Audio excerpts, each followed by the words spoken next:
يتداول عدد من المواقع الإلكترونية العربية والعالمية إحصاء لأجمل 50 امرأة ليس لهذا العام فحسب ولكن على مر التاريخ.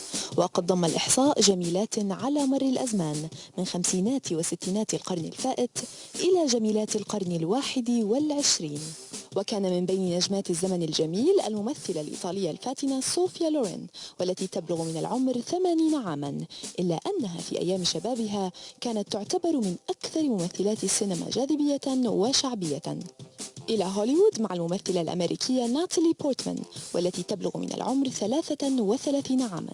عرف عن بورتمان عدا عن جمالها الأخاذ قدراتها التمثيلية الاستثنائية، والتي خولتها لربح جائزة أوسكار كأفضل ممثلة عن فيلم The Black Swan. إلى بريطانيا وبالتحديد مع الممثلة كيت وينسلت، التي تبلغ من العمر 39 عاما.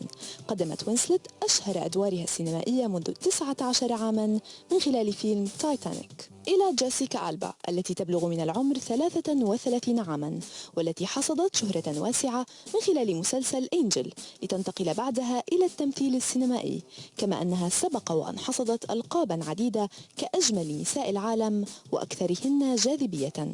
وضم الإحصاء كذلك الممثلة والعارضة الأمريكية ميغان فوكس، التي تبلغ من العمر 28 عاما، والتي سبق وأن حصدت لقبين كأكثر نساء العالم جاذبية عامي 2008 و2009.